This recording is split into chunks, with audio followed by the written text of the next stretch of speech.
안녕하세요. 저는 올해 40대 초반이 된 남성입니다. 저는 결혼을 하고 아내와 친구에게 배신을 당하고 아주 통쾌하게 복수를 했는데요. 이 이야기를 한번 여러분들에게 알려드리고 싶어서 사연을 씁니다. 그녀와 저는 아주 평범하고 무난한 연애를 했어요. 다들 연애하시는 것처럼 서로에게 노력하고 믿음을 주면서 평범하게 연애를 했는데 무려 7년이나 했죠. 어릴 때부터 만나서 서로에 대해 너무 잘 알고 있었고, 커갈수록 그 사람이 없으면 안 되겠다는 생각이 너무 많이 들더라고요. 그녀가 제 인생에 너무나도 큰 부분을 차지하고 있다 보니 결혼은 서로 자연스럽게 결정하게 된 것 같아요. 이 사람이 아니면 다른 사람을 만나서 다시 처음부터 시작할 자신도 없었거든요. 양가 부모님들도 저희가 오래 만난 걸 아시니까 결혼 허락받는 건 쉬웠기에 빠르게 결혼식을 진행했습니다. 저희가 오래 만나서 아내의 친구, 제 친구들은 다 알아요. 아내 친구도 저에게 오래전부터 형부 거리면서 친했고, 제 친구들도 저희 아내에게 재수씨 거리면서 친하게 지냈거든요. 여행도 여러 번 같이 갔었고, 전화도 자주 해서 많이 친합니다. 그래서 가끔씩 농담으로 제 친구들과 아내가 무인도에 갇혀도 나는 괜찮다고 말할 정도로 많이 믿고 의지하는 친구들이었죠. 제 친구들은 아직 결혼을 안 했는데 아내는 얼른 이 지긋지긋한 남정네들이랑 그만 여행 다니고 부부 동반 여행을 가고 싶다고 장난도 칩니다. 아무튼 저와 아내는 평범한 연애를 끝으로 결혼을 하고 드디어 같이 살게 되었어요. 오랜만에 만났는데 신기하게도 연애랑 결혼의 느낌은 완전히 다르더라고요. 결혼을 하니까 훨씬 안정적이고 기분도 좋은 거 있죠? 이 사람과 정말로 한 가족이 됐다는 생각에 왠지 모르게 기분이 좋아졌고 얼른 저와 아내를 닮은 귀여운 아기도 낳고 싶다는 생각이 들었습니다. 그치만 아직 신혼이었고 저희 둘이서 시간을 보내는 게 더 좋았기 때문에 아직은 아기 계획이 없었어요. 아내도 조금 더 신혼생활을 즐기고 아이를 낳자고 했고요. 저는 평범한 회사를 다니고 있었고 아내는 집에서 일을 하는 프리랜서입니다. 아내는 글을 쓰는 작가인데 다른 사무실은 없고 아직 신생 작가라 집에서 혼자 노트북을 두드리고 있죠. 아내는 원래 직장 생활하다가 작가 일을 하고 싶어서 일을 그만두고 작가를 하고 있는데 처음에 저는 극구 반대했어요. 솔직히 작가라는 직업이 많이 대중화되어 있지 않았고 수입도 그렇게 많은 편이 아니라서 힘들 것 같았는데 아내는 고집이 워낙 세서 하고 싶은 건 꼭 해야 직성이 풀립니다. 그래서 주위 사람들의 반대에도 무릅쓰고 작가가 되었죠. 지금은 작가인 아내가 너무 좋아요. 회사 다닐 때는 회사 가기 싫다고 찡찡댔는데 지금은 자기가 좋아하는 일을 해서 너무 행복하다고 하네요. 아내가 기분 좋은 걸 보니까 저도 힘이 나고 일을 더 열심히 해야겠더라고요. 그런데 제가 맡은 일이 출장이 잦습니다. 자주 지방으로 가서 일을 하다가 많으면 5일 정도 외박을 한 뒤에 집으로 가거든요. 최대한 신혼 기간에는 출장을 많이 안 잡으려고 했는데 꼭 출장을 가고 싶지 않을 때 출장이 많이 잡히더라고요. 연애 때는 그래도 같이 살지 않으니까 제가 출장을 가 있을 동안에 아내는 친구들도 만나고 일도 하면서 자기만의 시간을 가졌지만 결혼을 하니 같이 살잖아요. 그러면 하루 종일 집에 혼자 있어야 하는 아내가 걱정되었습니다. 그치만 아내는 괜찮다며 혼자 있는 거 적응됐다며 잘 다녀오라고 해주더라고요. 저는 출장 가서도 밤마다 아내에게 영상통화를 걸면서 이야기를 나누고 싶었지만 아내는 전화를 잘 받지 않았습니다. 그래도 나중에는 다 문자나 전화가 와서 잠들었다고 말해주며 저를 안심시켜줬어요. 출장을 갔다가 집으로 가는 엘리베이터를 탔고 옆집 아주머니와 우연히 만났는데 아주머니가 아이고 그때 그 총각 잘생겼던디 어쩜 그렇게 남매끼리 사이가 좋아? 우리 딸이랑 아들은 아주 치고받고 난리여 라고 하는 겁니다. 네? 총각이라니? 아니 그 와이프 동생 말이여. 얼마 전에 그쪽 와이프 남동생이라면서 엘리베이터에서 만났는디 그때 팔짱 끼고 있길래 남매 사이가 좋구나 했지. 옆집 아주머니의 말은 정말 충격적이었어요. 왜냐면 아내는 외동딸이거든요. 아내 주위에 사촌 오빠도 없고 팔짱을 끼고 다닐 만한 남자가 없습니다. 저는 오랫동안 만난 아내에게 이런 사생활이 있을 줄 몰랐어요. 아주머니는 제 표정이 점점 굳어지는 걸 보시고는 잘못 말했다 싶었는지 아니, 내가 잘못 봤나? 라고 하시더라고요. 저는 그때부터 아내를 의심했습니다. 집으로 갔는데 아내는 보고 싶었다며 저한테 달려왔고 저는 그런 아내에게 왠지 모르게 거리감이 느껴지더라고요. 아내에게 솔직하게 누구랑 팔짱 꼈냐고 물어보고 싶었지만 정말로 내가 믿고 있던 아내가 바람이라도 났으면 어쩌나 싶어 무서워서 아무 말도 하지 못했어요. 집으로 가니까 낯선 사람의 흔적은 전혀 느껴지지 않았고 정말로 그 아주머니가 잘못 보신 건가 싶었는데 화장실로 가니까 일회용 면도기랑 다른 칫솔이 있더라고요. 저는 아내를 불러서 이게 뭐냐고 담담하게 물어봤습니다. 그런데 아내는 당황하지도 않고 여보 없을 때 내 친구들 왔다 갔어. 내 친구 중에서 머리 짧은 친구 알지? 걔가 구렛나루 자른다더니 저거 들고 왔다가 놔두고 갔어. 아내의 친구 중에서 머리가 남자들보다 짧은 여자가 한 명 있는데 굳이 구렛나루를 자른다고 저걸 들고 다니나요? 솔직히 이해는 되지 않았지만 이해하려고 노력했습니다. 솔직히 그때는 아내가 그렇게 말하니까 아주머니가 말씀하신 팔짱 끼고 있던 잘생긴 남자가 아내의 친구가 아닐까 싶었어요. 아주머니는 아내의 친구를 머리가 짧아서 남자라고 오해한 거고요. 제발 아주머니가 잘못 본 거라고 합리화하고 싶었던 것 같네요. 아무튼 그때까지 저는 절대 아내가 바람을 피우지 않을 거라고 생각하려고 했습니다. 아내는 워낙 바람이나 불륜 같은 이야기들을 싫어하는 사람이기도 하고 바람 피우는 사람들에게 손가락질하면서 화를 내거든요.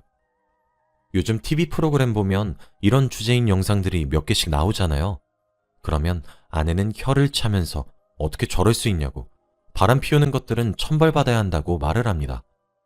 그렇게 말하는 사람이 바람을 피우는 건 말도 안 되죠. 그래서 더 아내를 믿으려고 했던 것 같습니다.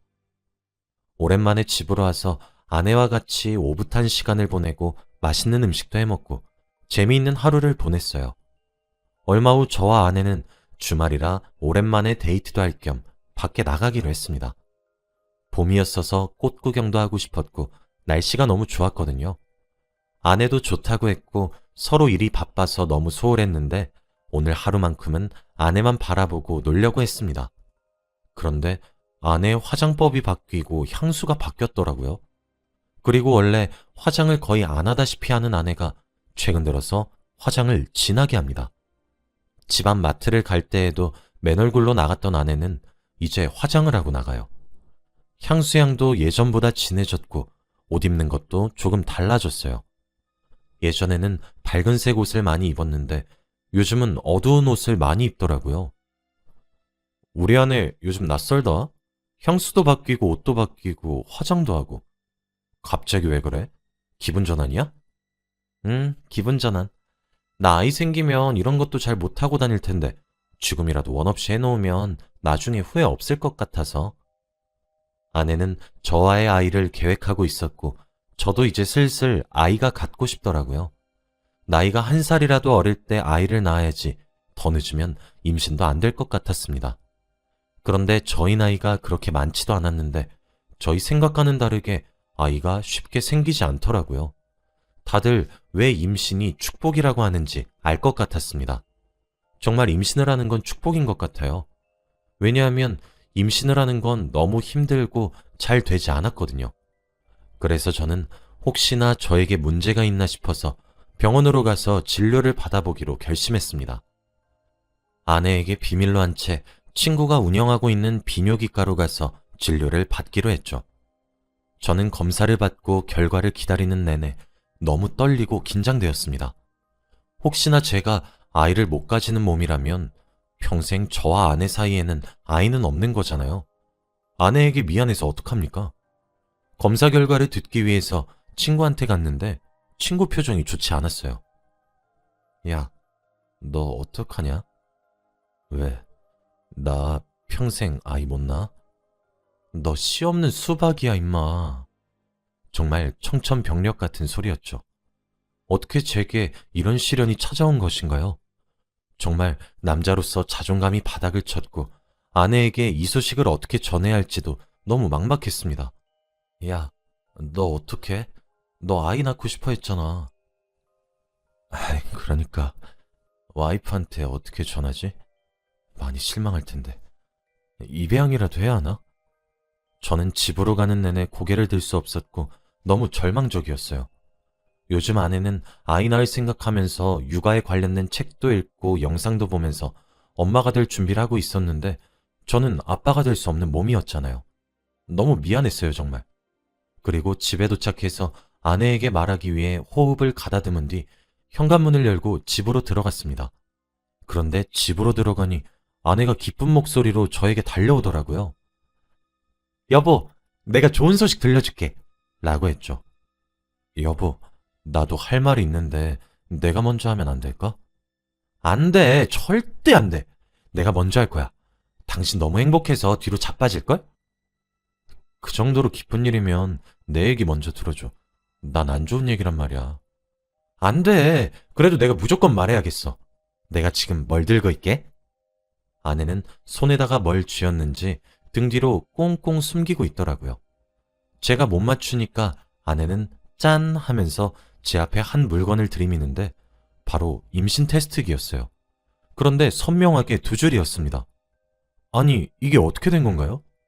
방금까지 저는 아이를 가질 수 없는 몸이라고 검사 결과를 들었는데 아내가 임신을 했다니요. 이건 솔직히 말이 안 되잖아요. 아내는 여보, 대박이지. 우리 드디어 임신이야, 임신. 아기가 생겼다고.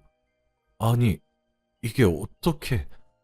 아무것도 모르는 아내는 기뻐하느라 정신이 없었고 저는 아내의 불륜이 정말 현실이 되었다는 것이 제가 이세를 만드는 게 불가능하다는 소식보다 더 절망적이었어요. 그제서야 아내는 저에게 여보가 말하려던 건 뭐야? 슬픈 소식이라며 라고 말했고 저는 차마 아내에게 말할 수 없어서 아니야 라고 한 뒤 방으로 들어갔습니다. 아내는 예상과 다르게 제가 임신 소식에 대한 반응이 좋지 않자 실망했더라고요.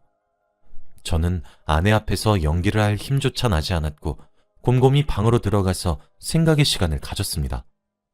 저는 이세를 만드는 게 불가능한 몸이라 아내는 제 아이를 임신할 수 없는데 아내가 임신한 건 바로 불륜이란 증거잖아요. 정말 어떻게 이럴 수 있나요? 불륜이라면 그렇게 기겁을 하던 여자가 떳떳하게 다른 남자를 만나고 남의 애를 임신하다뇨.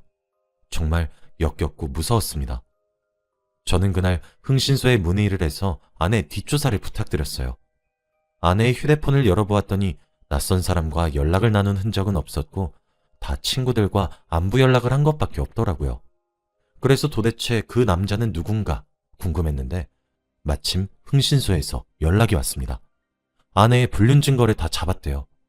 그래서 당장 보니 아내의 상간남은 바로 제 비뇨기과 친구였습니다. 저에게 충격적인 사실을 선고했던 친구와 함께 여행도 가고 놀러 다니면서 연애를 하더라고요. 그런데 아직은 그 친구는 아내가 임신한 사실을 모르나 봐요. 그 친구는 제가 아이를 못 가지는 몸인 걸 아니까 아내가 임신을 했다고 하면 당연히 불륜 사실이 들통나잖아요. 정말 화가 머리끝까지 솟았습니다. 어떻게 저에게 핏줄 가도 같던 친구와 아내가 저렇게 쌍으로 저를 배신할 수 있나요? 그래서 저는 그들에게 복수를 하기로 결심했어요. 아내는 만삭태까지 태교를 열심히 했는데 저는 차마 얼굴에 철판 깔고 친구의 아기를 태교할 수 없겠더라고요. 아내는 서운해하면서 왜 이렇게 자식한테 관심이 없냐고 했지만 저는 도저히 할 수 없었습니다. 아내는 출산 전에 임신 축하 파티를 열고 싶다고 했고 가족들과 친척들 그리고 주변 친구들도 다 초대하자고 했죠. 저는 그날 제 친구와 아내에게 복수하기로 했습니다. 얼마 후 임신 축하 파티 날 아내는 정말 행복해하는 표정이더라고요. 저는 그 기분을 망쳐주기 위해서 작전을 시행했죠.